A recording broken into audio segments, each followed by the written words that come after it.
Da Vinci code by Dan Brown. அத்தியாயம் 58, பகுதி 2.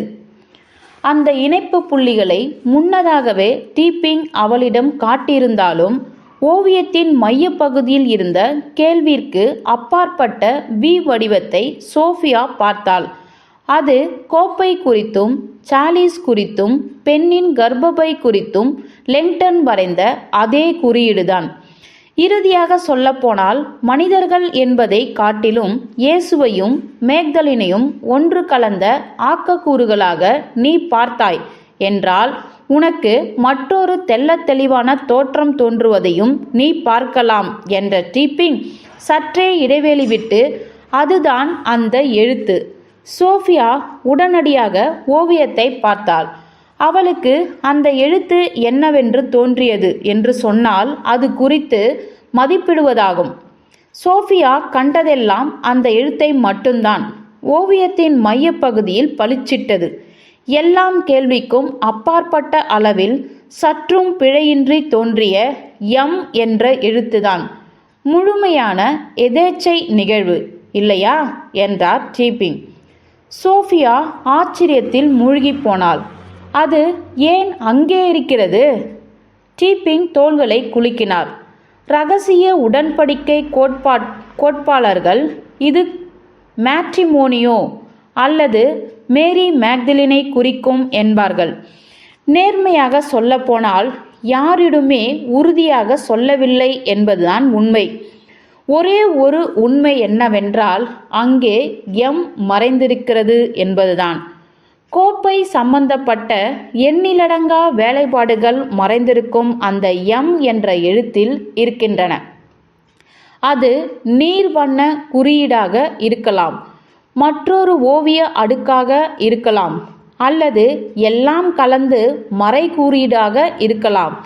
ஆம், அந்த தெள்ளத் தெளிவான எம் லண்டனில் உள்ள பாரிஸ் கோமகளின் பூஜை மேஜையை அலங்கரித்து கொண்டிருக்கிறது. அது சியான் துறவு மடத்தின் முன்னாள் கிராண்ட் மாஸ்டரான ரீன் காக்டு வடிவமைத்தது. சோஃபியா அந்த தகவலை மதிப்பிட்டு பார்த்தாள். நான் ஒப்புக்கொள்கிறேன், மறைந்திருக்கும் எம்கள் மிகுந்த ஆர்வமூட்டக்கூடியவைதான். இருந்தாலும் அது மேக்தலினை இயேசு திருமணம் செய்து கொண்டதற்கான நிரூபணம்தான் என்று யாருமே சொல்லவில்லை என்றுதான் நினைக்கிறேன். இல்லை இல்லை என்றார் டீப்பிங்.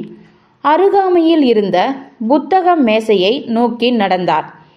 நான் முன்னமே சொன்னது போல் இயேசுவுக்கும் மேரி மேக்தலினுக்கும் நடந்த திருமணம் வரலாற்றின் ஒரு பகுதி. தான் சேகரித்து வைத்துள்ள புத்தகங்களை அவர் தொட்டு பார்த்து கொண்டிருந்தார். மேலும் திருமணமான இயேசுவானவர் நாம் இன்றைய பைபிளில் காணும் திருமணமாகாத இயேசுவை காட்டிலும் எல்லையற்ற அறிவார்ந்தவராக இருக்கிறார். ஏன் என்றால் சோஃபியா. ஏனென்றால் இயேசு ஒரு யூதர் என்ற லெங்டன். டீப்பிங் தன்னுடைய புத்தகத்தை தேடிக்கொண்டிருக்கும் நேரத்தை தனக்காக எடுத்துக்கொண்டார். அன்றைய யூத சமூக சம்பிரதாயமானது ஒரு யூதர் திருமணமாகாமல் இருப்பதை ஏறக்குறைய தடை செய்திருந்தது. யூத வழக்கப்படி திருமணமாகாமல் இருப்பது கண்டனத்துக்குரியது. ஒரு யூத தகப்பனின் பிரதான கடமை என்னவென்றால் தன்னுடைய மகனுக்கு பொருத்தமான ஒரு மனைவியை கண்டுபிடித்து தருவதுதான். இயேசுவுக்கு திருமணம் ஆகியிருக்கவில்லை என்றால் குறைந்தபட்சம் பைபிளின் ஒரு சுவிசேஷங்களாவது அதை குறிப்பிட்டிருக்கும் என்பதுடன் இயல்புக்கு மாறாக அவர் திருமணம் செய்து கொள்ளாதவர் என்பதற்கான சில விளக்கங்களையாவது அது தந்திருக்கும். ஒரு கனமான புத்தகத்தை கண்டுபிடித்த டீப்பிங் அதை வெளியே இழுத்தார்.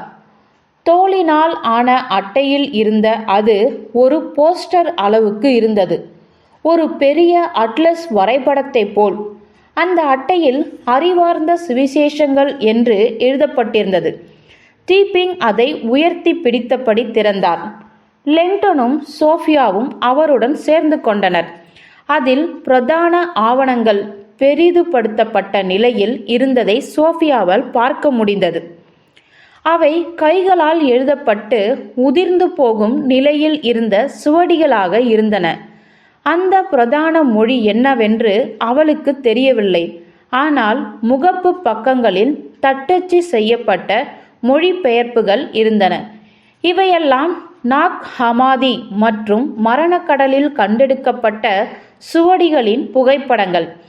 இதை நான் முன்னமே சொல்லியிருக்கிறேன் என்றார் டீப்பிங். ஆரம்பகால கிறிஸ்துவ பதிவுகள். இதில் தொல்லை என்னவென்றால் அவை பைபிளில் உள்ள சுவிசேஷங்களோடு பொருந்துவதில்லை என்பதுதான். புத்தகத்தின் நடுப்பக்கத்தை புரட்டிய டீப்பிங் ஒரு பத்தியை சுட்டிக்காட்டினார். பிலிப்பின் சுவிசேஷங்கள் தான் தொடங்குவதற்கு சரியான இடம் இது. சோஃபியா அந்த பத்தியை படித்தாள்.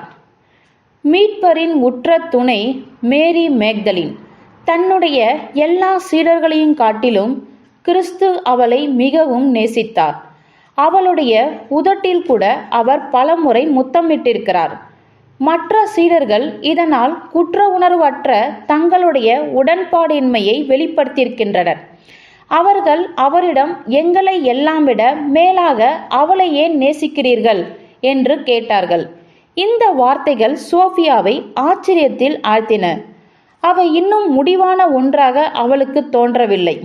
இது திருமணத்தை பற்றி எதுவுமே சொல்லவில்லையே, அது நேர் எதிரானது என்று புன்னகைத்த டீப்பிங் முதல் வரியை சுட்டி காட்டினார்.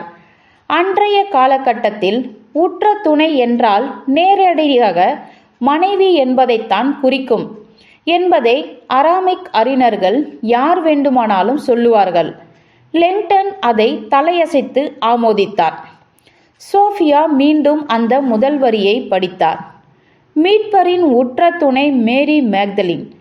டீப்பிங் அந்த புத்தகத்தின் பல பக்கங்களையும் புரட்டி சோஃபியா ஆச்சரியப்படும் வகையில் மேக்தலினும் இயேசுவும் காதல் உறவில் இருந்ததற்கான விஷயங்களை சுட்டிக்காட்டினார். அவள் அந்த பத்திகளை படிக்கும்போது தான் பள்ளிக்கூடத்தில் படிக்கும் சிறுமியாக இருந்த காலகட்டத்தில் தன்னுடைய தாத்தா வீட்டுக்கு கதவை உதைத்து திறக்கும்படி சொன்ன ஒரு பாதிரியார் நினைவுக்கு வந்தார். இது ஜாக்வஸ் ஜூனியரின் வீடுதானே என்ற அந்த பாதிரியார் கதவை திறந்து இளம் சோஃபியாவை உற்று நோக்கினார். அவர் எழுதியுள்ள இந்த விஷயத்தை பற்றி நான் அவரிடம் பேசியாக வேண்டும் என்றபடி ஒரு செய்தித்தாளை திறந்து காட்டியபடி நின்றிருந்தார். சோஃபியா தன்னுடைய தாத்தாவை அழைத்தாள். அவர்கள் இருவரும் அவள் தாத்தாவின் படிப்பறைக்குள் நுழைந்து கதவை அடைத்து கொண்டார்கள். என்னுடைய தாத்தா அந்த செய்தித்தாளில் என்ன எழுதியிருக்கிறார்? உடனடியாக சமையலறைக்கு விரைந்த சோஃபியா அன்றைய காலை செய்தித்தாளின் பக்கங்களை புரட்டினாள். இரண்டாவது பக்கத்திலேயே தன்னுடைய தாத்தா எழுதிய கட்டுரையை அவள் கண்டு கொண்டாள். அதை அவள் படித்தாள். என்றாலும் சோஃபியாவில் அது என்னதான் சொல்லப்பட்டிருக்கிறது என்பதை புரிந்து கொள்ள முடியவில்லை. ஆனால் அது பிரெஞ்சு அரசாங்கத்தை பற்றியது போல் தெரிந்தது.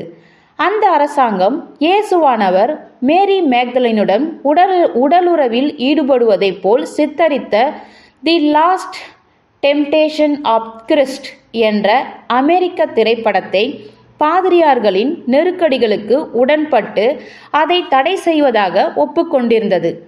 அவளுடைய தாத்தாவின் கட்டுரையோ தேவாலயம் திமிர் பிடித்து நடந்து கொண்டதாகவும் அதை தடை செய்தது தவறு என்றும் குறிப்பிட்டிருந்தது.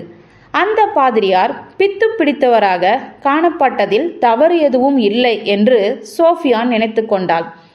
இது ஓர் ஆபாச படம், புனிதத்தன்மையை கெடுப்பது என்று கத்திக்கொண்டிருந்த பாதிரியார் அந்த ஆராய்ச்சியிலிருந்து வெளிவந்து கதவை நோக்கி விரைந்தார். உங்களால் இதை எப்படி ஒப்புக்கொள்ள முடிந்தது? இந்த அமெரிக்கா திரைப்படம் இயக்குனர் மார்டின் ஸ்கார்சி ஒரு பொய்யன்.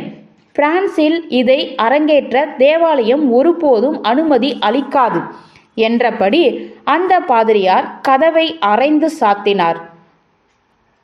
அவளுடைய தாத்தா சமையலறைக்கு வந்தபோது சோஃபியா அந்த செய்தித்தாளை வைத்துக்கொண்டு அதிருப்தியுற்றவளாக காணப்பட்டதை கண்டார். உனக்கு அவசரம். இயேசு கிறிஸ்துவுக்கு காதலி இருந்தாள் என்று நீங்கள் நினைக்கிறீர்களா என்றாள் சோஃபியா. இல்லை அன்பே. எப்படிப்பட்ட அபிப்பிராயத்தை நாம் கொண்டிருக்க வேண்டும்? அல்லது எப்படிப்பட்ட அபிப்பிராயத்தை நாம் கொண்டிருக்க கூடாது என்பதை தீர்மானிக்க தேவாலயத்தை அனுமதிக்க கூடாது என்றுதான் நான் கூறினேன்.